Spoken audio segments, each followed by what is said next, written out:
Hey everyone, Angry Spork here. I was originally going to vlog the Batwoman premiere, but I just decided I didn't want to do it. The show's not really grabbing me, and that's neither here nor there. So, while kind of watching it, while doing a little web surfing, I noticed something come up on my Facebook feed, one of those recommendations. The suggestion was a Bleeding Cool article about Stephanie Brown debuting as Robin in the third generation of the new DC Comics timeline.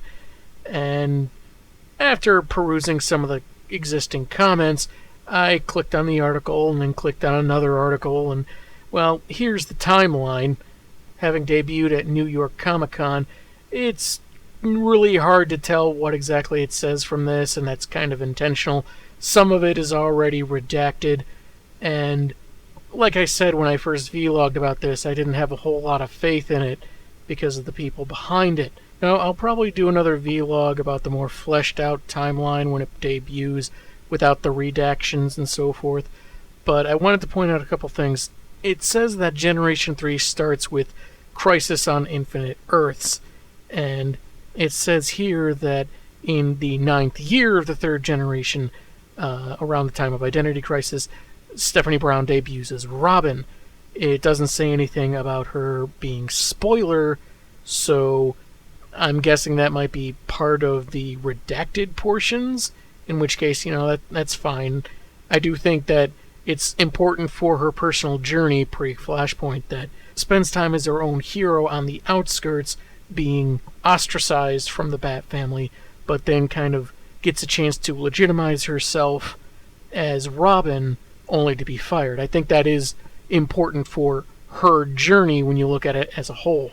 I'm guessing that when this whole timeline is fully debuted, it'll reveal that she was spoiler beforehand, which would naturally conflict with the Eternal origin, and naturally I'm okay with throwing that out. But there was another detail listed that actually got me a little excited, dare I say, hopeful. And you know how much I am hesitant to be hopeful of anything DC these days. And what I am hopeful about is this.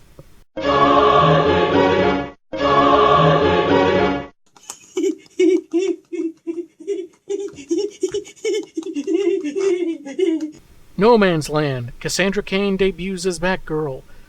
That really seems to indicate that they're bringing Cassie's old origin back, and that actually is great. But the context does matter, and that's what kind of holds me off from celebrating too much, because there is the matter of the newer origin for her and for Stephanie from the Eternal stories. As I've said before, both histories and origins can't count.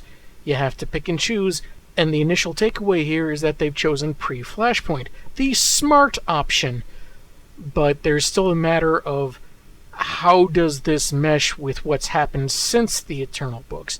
Because Tynion de-aged Cassandra to be 15 years old, whereas she was 17 when she debuted in No Man's Land.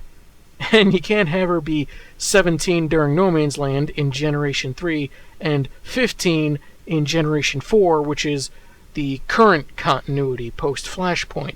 Same goes for David Cain. He can't both have been Orphan and, the version of David with an actual personality, so which is it? Now, you've seen my show, you've seen my vlogs about Cass, my vote is always throw the Eternal stuff out.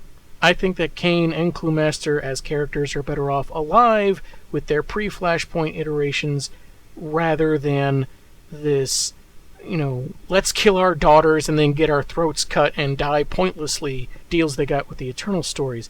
I think there's more potential in future interactions between these guys and their daughters if, they're alive. Naturally, Harper adds absolutely nothing to the mix.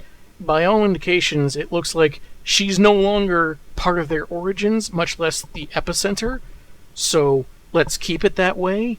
But before I go on another rant about how terrible that character is, there's still a lot we don't know. I'm just a little bit hopeful. I still do not want Tynion anywhere near any of these characters. and I don't really trust the leadership at DC Comics. I don't care what Tinian wrote or what he posted on Twitter. Orphan doesn't speak to who Cassandra Cain is. I don't care how poetic he thinks it is. It just doesn't. There's a fundamental and structural lacking in the identity and the origin of it. So, if it's being mostly tossed away or entirely tossed away, bravo. But we still need to wait and see for the full timeline to come out and for some of this stuff to actually be explained in the comics. Is she still going by Orphan, and if so, why?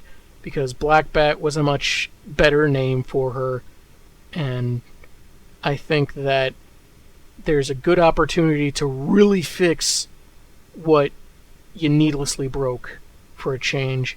I've got a little hope, DC. Don't go shooting it, all right? And the funny thing is, when I first saw the trailer for Star Trek Picard, and I saw that he had a dog with him, I made a joke about how I kind of wished that the dog's name would be Number One. Then a new trailer for Star Trek Picard comes out, and he calls the dog Number One. And I'm like, yes! And I left a comment on a Facebook post about the first trailer saying, yeah, one of my fanboy wishes came true. Now hopefully some more will as well. And well, this has been a long wish of mine, so hopefully it turns out far better than what Picard calls his dog. So I guess that's going to be it for me for now. Take care, and I'll see you next time.